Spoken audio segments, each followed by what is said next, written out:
created to be a leader. True leadership is self-discovery. Unless you discover yourself, you will never live life, you will accept life. Leadership is influence. It is serving your gift to the world.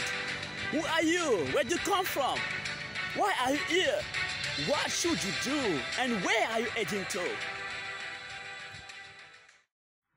Aujourd'hui, nous avons de plus en plus besoin des leaders de caractère.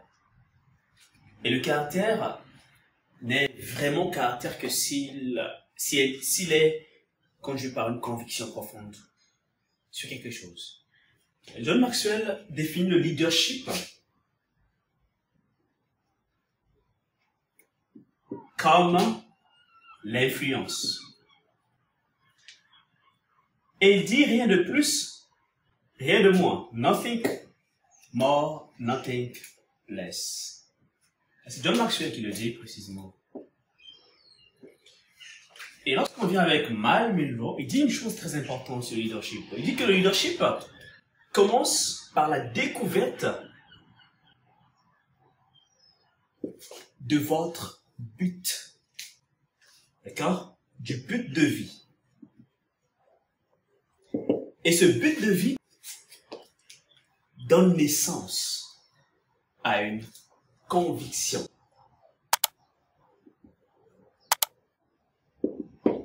Cette conviction donne naissance à une vision.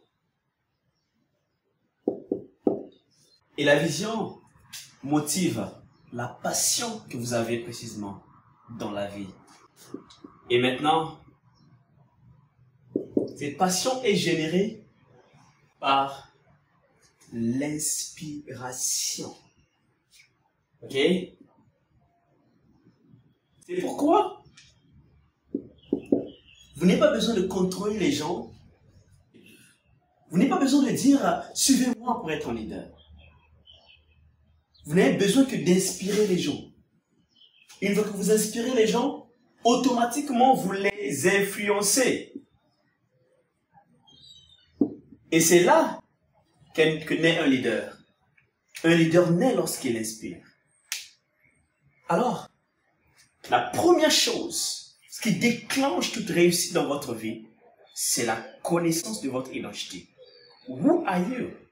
Who am I? Qui suis-je? Cela est très important pour déclencher ce processus vers l'excellence. Comme dit John Maxwell, if you know who you are and you know what you want, and from that you proceed, tu commences à faire le premier pas, deuxième pas, troisième pas. Alors les opportunités, les ressources vont commencer à pleuvoir, à fleurir dans votre vie. Mais cela n'arrive qu'aux personnes qui commencent à faire le premier pas.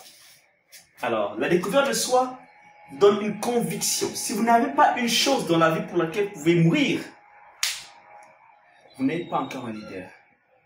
Un leader avec une conviction profonde de quelque chose qu'il pense être vrai et pour laquelle il peut donner sa vie. Voyons l'exemple de Nelson Mandela, de ces grands hommes.